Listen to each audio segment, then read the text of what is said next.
दिल्ली में यमुना का जलस्तर खतरे के निशान को पार कर गया है।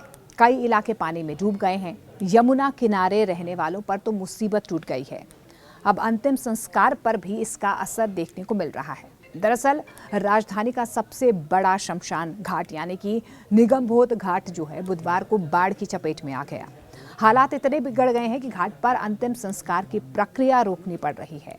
जहां पर हर रोज 55 से 60 अंतिम संस्कार होते हैं, वहां पर अब जल प्रलय ने चिताओं की अग्नि को थमने पर मजबूर कर दिया है। सुबह तक स्थिति सामान्य लग रही थी। जो परिवार अपने प्रियजनों को विदाई देने के लिए घाट पर पहुंचे थे, उन्होंने किसी तरह अंतिम संस्कार किया। शवों को रखकर चिता सजाई गई और पुरोहितों ने मंत्रोच्चार किया। लेकिन दोपहर होते होते हालात तेजी से बिगड़ने लगे। जब पानी तेजी से अंदर घुसा तो चिताओं के पास खड़ा होना भी मुश्किल हो गया था। घाट के अंदरूनी हिस्से में पानी भरने लगा। पहले तो ये बारिश का पानी माना गया, लेकिन अचानक घाट की दीवार का एक ऊपरी हिस्सा जो है वो टूट गया। नतीजा ये हुआ कि अब सीधे यमुना का गंदा और तेज बहाव वाला पानी घाट में घुसने लगा।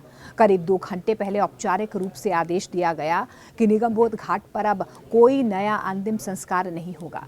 जो शव सुबह से घाट पर लाए गए थे, उन्हें किसी तरह रोका गया ताकि जलस्तर थोड़ा कम होते ही उनका संस्कार करवाया जा सके। लेकिन इसके बाद आने वाले शवों को लौटा दिया जा रहा था। शमशान घाट के इंचार्ज का ये कहना है कि जितने शव सुबह आ चुके थे, उन्हें सुरक्षित रख लिया गया है। जैसे तैसे उनका संस्कार करवाया जाएगा, लेकिन अब नए शव यहाँ पर स्वीकार नहीं किए जाएंगे।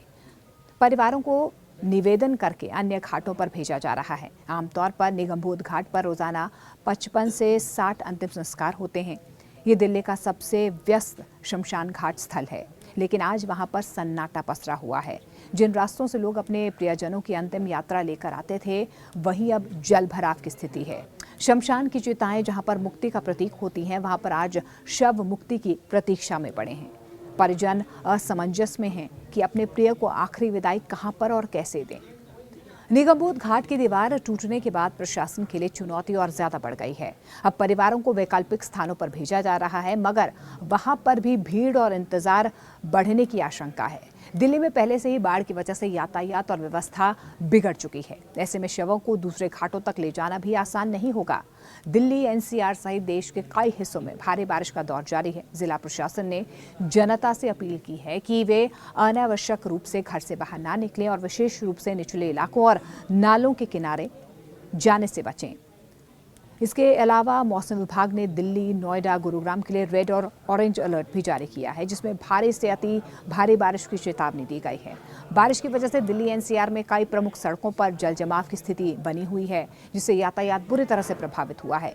दिल्ली में पुराने रेलवे पुल की अगर तस्वीरें हम आपको दिखाएं तो बुधवार को यहाँ पर 1 बजे तक यमुना नदी का जलस्तर 207 मीटर तक बढ़ जाने की वजह से निचले बाढ़ग्रस्त इलाकों से 7500 से ज्यादा लोगों को निकालकर सुरक्षित स्थान पर पहुंचाया गया है।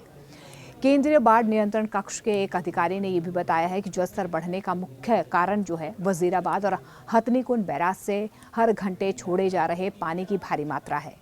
पूर्वानुमान के अनुसार जलस्तर में और ज्यादा वृद्धि भी यहां पर हो सकती है, क्योंकि दिल्ली एनसीआर में भी रुक रुक कर बारिश हो रही है।